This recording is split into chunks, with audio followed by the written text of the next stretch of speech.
welcome back to BoreDraw does 23/24 Premier League season previews.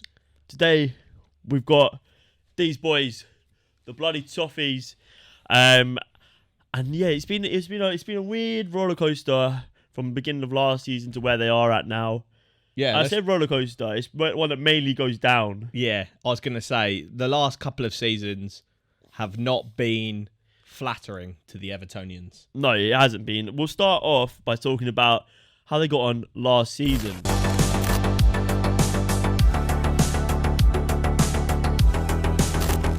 Last season was, like I said, a bit of a ride, and they managed to scrape survival by the skin of their teeth. They did. With a smart appointment of the one and only Dodgy. Proactive recruitment. That's what it's all about. Yeah, so for me, at the end of the season, their team looked like a championship team. Reek. It was for some grit and determination instilled by the one and only Sean Dyche that sort of saved them. Frank Lampard did an absolute number on this team. Yeah.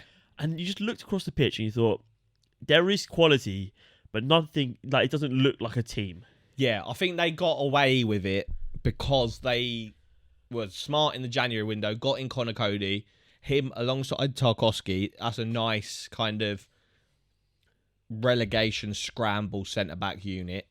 And then I think they're just lucky that they were a team that were already flirting with like higher up the league. Because if they were like a newly promoted team and had some of those players, would have reached. But they had some players that are in themselves good players. Like Abdoulaye Doucouré is a good player. Abdoulaye Doucouré is really good. Damari Gray is a good player. Calvert-Lewin is a good player. Dwight McNeil is a good player. Jordan Pickford is a good keeper. I like him as Jordan a keeper. Pickford, I think he's all right. Decent player. So it's like a lot of these players are good.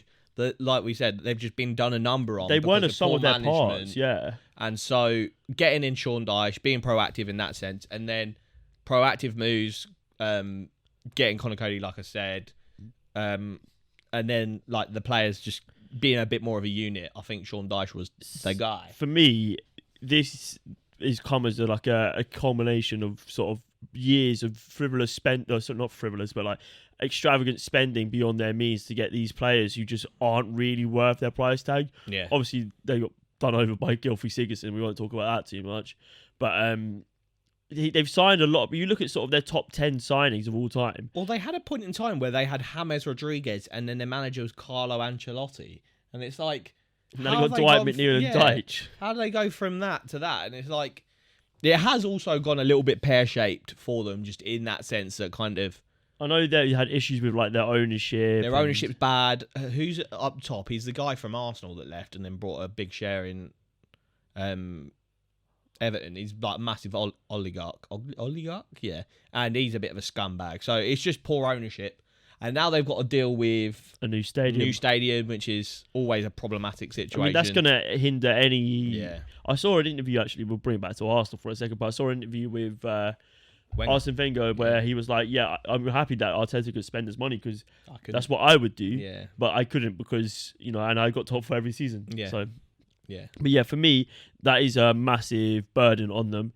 They are moving to a new stadium, which is going to put a massive financial strain on them. On a club whose finances were already in a bit of disrepair, they were struggling to sort of, attract the names that a club like Everton probably should attract. While we're talking about attracting names, should we talk about their transfer business? We should indeed.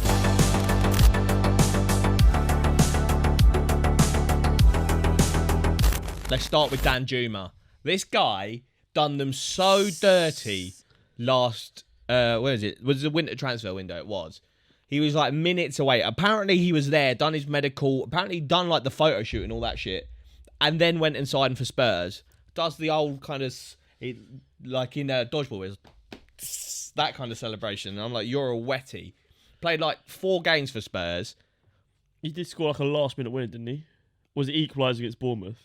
Maybe. I don't know. I think so. And so, yeah, he's an all right player. His time at Villarreal was actually really good. But, yeah, I don't know. Just... He brings something different. Reeks a little bit that they will like get mugged off by him and then go and if sign they him again. are to lose Damari Gray, who's been linked with Saudi and recently Crystal Palace, yeah, Danjuma can do a job. Shout out our last Crystal Palace video. Yeah, gotta give it some love. But yeah, Danjuma's a good replacement on that left-hand side. Yeah. But he can play anywhere sort of along the three. Yeah, and I think that's good because one of the players that they've got that I think needs to buck up his ideas is Dominic Calvert-Lewin. There was a period where he was one of England's hottest prospects.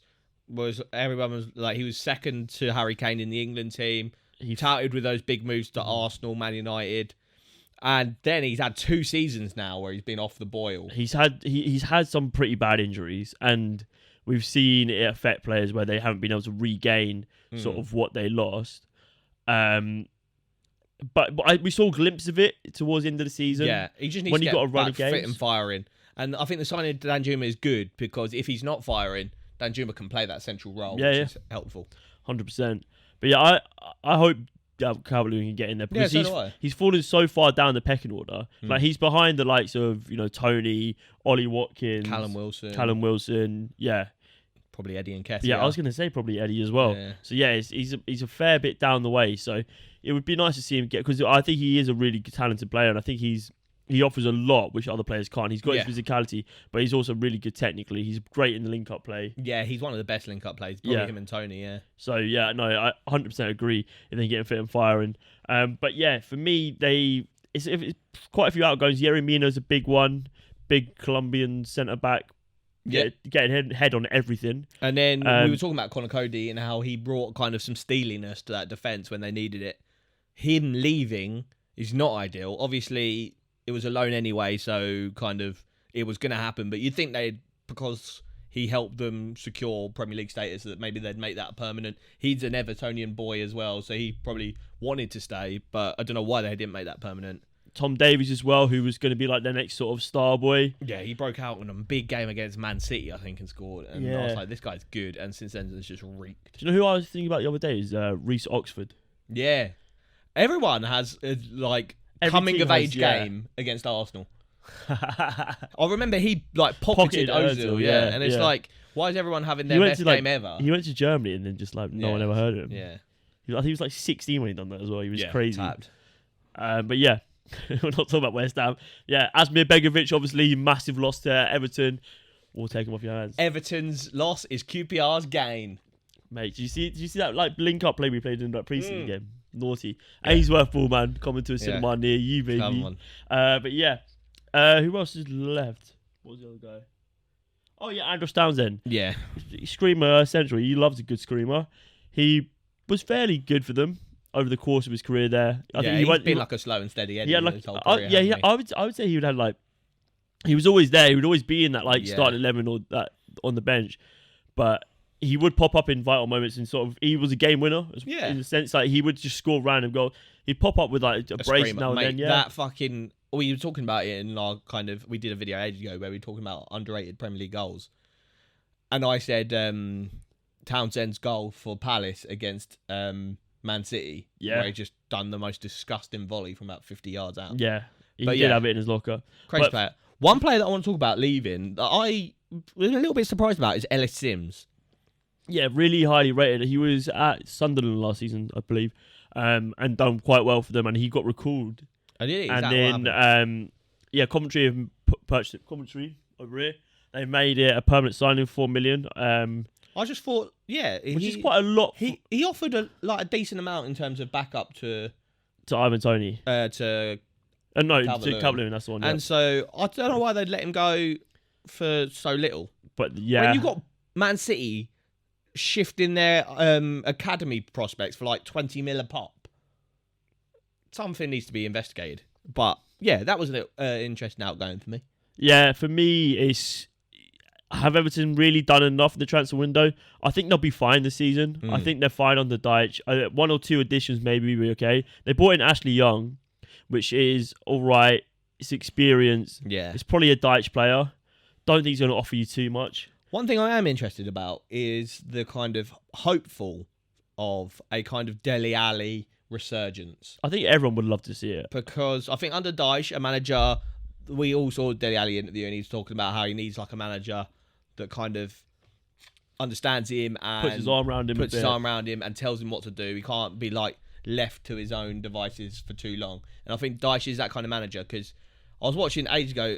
Troy Deeney did not ages ago, it's a couple of months ago, did a Filthy Fellas podcast, and he was talking about how Dyche was like the most intense manager he's ever worked under. And I think that'll be good for Dele Alli, just to kind of give him some structure and some like intense one-on-one management. And I think hopefully kind of a midfield of Decore, someone else, and then Dele Alli as a front player would be quite nice. Yeah, I hope it works out for Dele as well. Should we talk about how Everton are going to line up beginning of next season? Let's bloody do it, mate.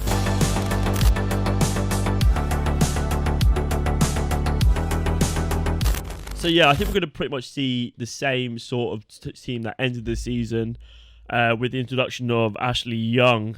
Damari Gray, whether he's there or not beginning of the season, probably does start.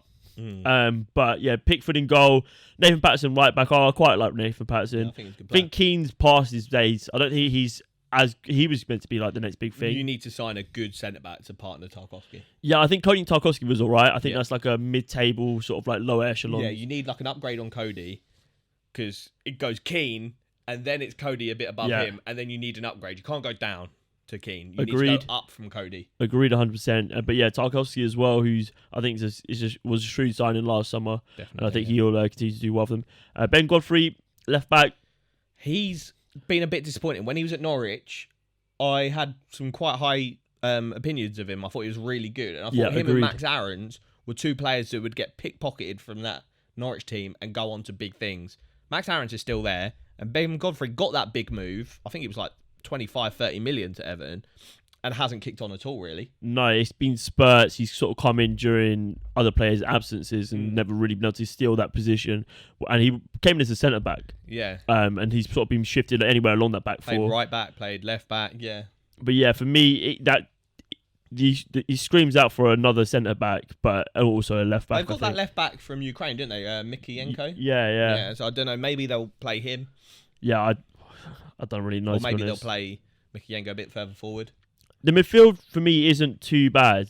Where's Onana? Yeah, that's a good shout. I don't know.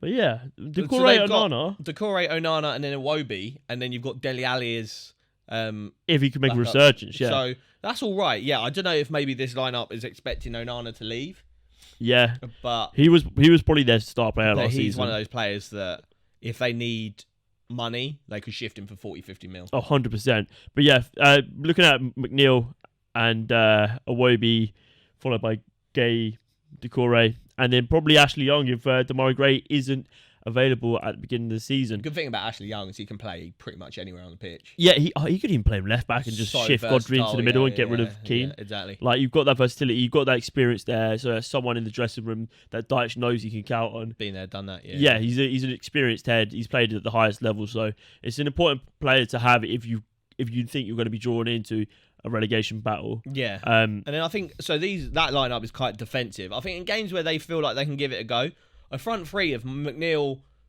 Danjuma, and Calvert-Lewin, that's decent. yeah, or like somehow you get Danjuma, Gray, and Yeah. yeah. I keep forgetting Gray, yeah. Yeah, So, so it's- they've got some good assets We saw everywhere. that against Brighton, where they played this really aggressive counter-attacking Yeah, football and and absolutely tore them smashed apart. them. They tore literally one of the best footballing teams in the league, Yeah. and they took them to town. Like, They've got assets all over the pitch. They just need upgrades in certain areas and then depth in certain areas. for me, this season's Pretty all reductive about because every team needs that. But it's all about not falling behind the pack. You don't want to be drawn into an early relegation battle. You want to put yourself, get points on the board early, so you're not panicking in the January transfer window. Whether or not you get drawn into a relegation battle later on is probably going to happen. But keep yourself away. You got to generate a positive feeling, because at Everton last season it was all downhill. Got a new stadium. They starved us of relegation last season, and this is an important season to determine whether they build onwards from here, or it could be a spiral down. 100%. I think you hit the nail on the head there. And I think a first game of the season against the team that we're going to preview in next, in Fulham, them hosting Fulham, first game of the season, is a good kind of tester to see where they're at. Because Fulham are a good team. But they could be also on a spiral down with some of their transfer activity happening on the way out of the club. But guys, if you want to hear about that, make sure you subscribe, because we will be covering Fulham next on our 23-24 previews. And yeah, if you did like what you see, hit that subscribe button. We do appreciate it.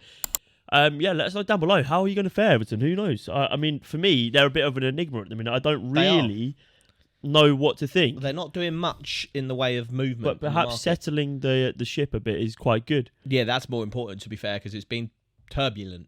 Turbulent waters for the Toffees. Thank you very much for watching, guys. It's been BoreDraw, and it's live. Pow, pow, pow, pow, pow.